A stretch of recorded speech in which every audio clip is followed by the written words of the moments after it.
You found it. Your home for the best content on your favorite team, the Fighting Tigers of LSU. Do us a favor. Subscribe to the channel. Leave your comments below. Be sure to smash that like button.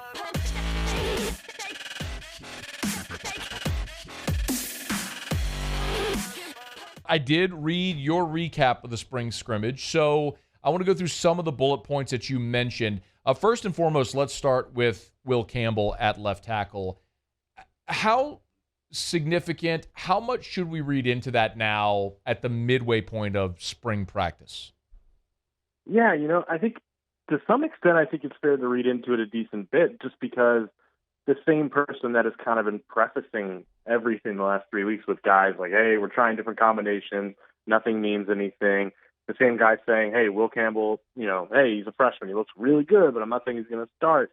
The same guy that had been saying all that, suddenly right when they get to the point where he says, hey, we're starting to kind of really figure out, rotations and stuff, where the second half of spring, Brian Kelly, he comes out and says, hey, the offensive line's getting better, and it happened once we put Will Campbell at left tackle. And he's not afraid to go out there raving about him right now. And you're finally, for the first time, really all spring, seeing the same combinations, seeing the same like 3 or 4 guys on the starting 5 on the first team O-line in a scrimmage. And yeah, it doesn't mean too much for the other guys, but I think it really does mean something that Will Campbell, they seem to be putting a lot of stock in there. And, you talk to people around the program, and it's been a kind of consistent thing that people are saying, hey, Will Campbell's been as impressive as any lineman period this spring. So I don't think it's just, hey, this guy's impressive for a freshman. I think they really think he's ready to be a starting tackle.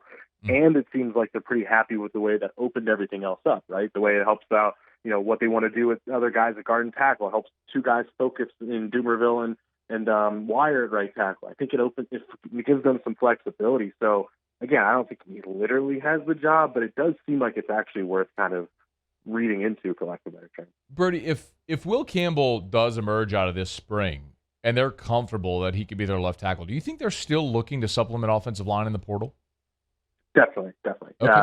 I think right now, they really do want Tyler Steen out of Vanderbilt. That hasn't slowed down at all. I think it's going to be tough to get him. I think Alabama is putting in is maybe a front runner right now, and so is Virginia. Virginia's right there. I don't know if LSU might even be in third place there, but they really do want Tyler Steen. I think they feel like if they get him, he's a tackle right there. He's one of those guys. I think they do think that highly of him. But if they don't get Steen, yeah, I think they're still going to keep their eye out for one more lineman, whether it be a tackle or somewhere else. They do feel like, I think they like some of these pieces and they think they're playable, but they don't feel like they have, a completely sound offensive line. They want more help. Impressions of Jaden Daniels, not only through 7 practices, but also getting to talk to him for the first time. Yeah, getting to talk to him, I think he was solid. I think everything, that goes where sometimes the guy, he knows what he's saying. He's saying the right things, but it isn't bad or good. It's just right down the middle. I think Daniels has been tricky, right? I think I've been on your show a week or 2 ago saying he looks shaky. He just like misses some throws. You're like, that's a weird miss, kind of often and things like that.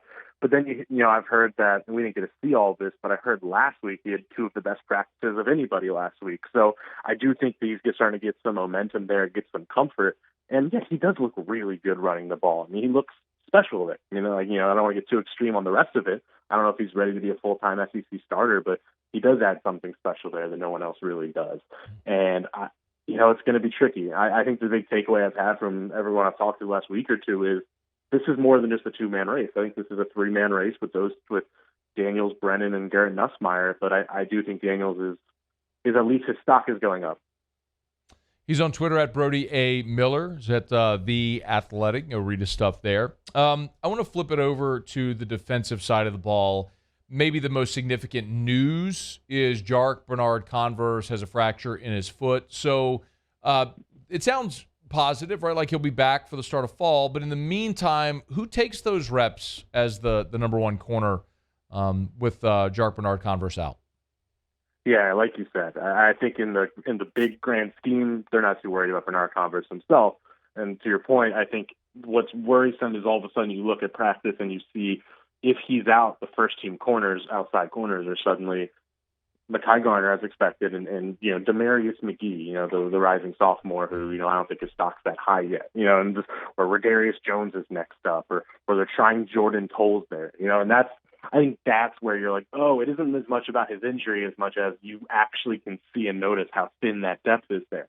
So one, I think, there's been several, recruiting sites have done a good job, and they've predicted LSU's a front runner right now for Ohio State transfer Sevyn Banks, and I've heard the same. I think that is and Brian Kelly even kind of tipped his hand Saturday saying, corner, we might need to look in the portal. And I do think he was, tipping his hand on Banks. The tricky thing with even Banks, though, Banks is totally good enough to play. Yeah, he's a very reliable Ohio State corner from, talking to people around there. He's good enough to see the field. He was trustworthy. But he has major injury problems. He has major hip things that are a real concern. You don't know how healthy he's going to be. He has knee problems. So I think, it's worth bringing in someone like Banks because it's kind of, I think I remember saying with you, like there's a buy low element with someone like Daniels. I think it's similar with someone like Banks where taking the risk on his health, now he's adding depth.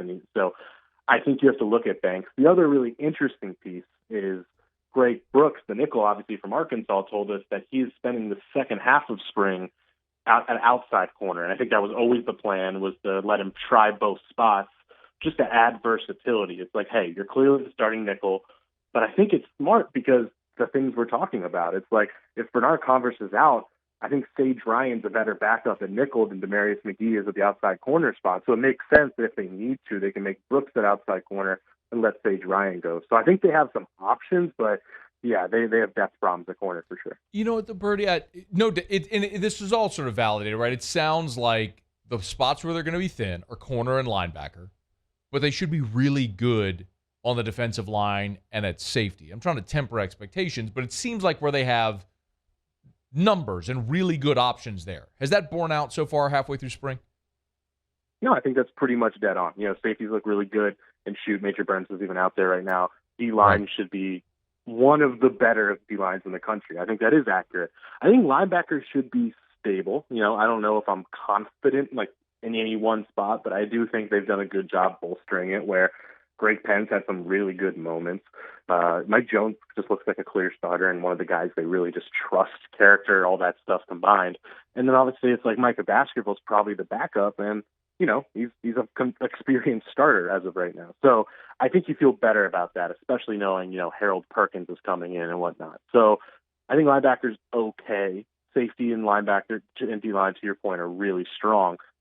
Corner just is something where it's going to be. I just think they're going to be fighting an uphill battle on that all year and just have to make do, and they know it. Yeah, it'll be interesting to see if someone emerges, right? I mean, like we've talked about 2017, Greedy Williams came out of nowhere to have a breakout year in 2017. So, I mean, it could happen. I would Christian say Fulton became eligible out of absolutely nowhere. Right. Look, I mean, I could point out Dwight McGlothern as well, in 2020. So we see these guys sometimes emerge. We'll wait and see. But one more for you back on the offensive side. Everyone's talking about John Emery. Is anybody else at running back separating themselves? I'll preface this with something I think that's next on the list to start asking more about. I think I've noticed, and I don't want to overread into this, I feel like I've noticed Trey Bradford getting a good amount of reps as like the number 2.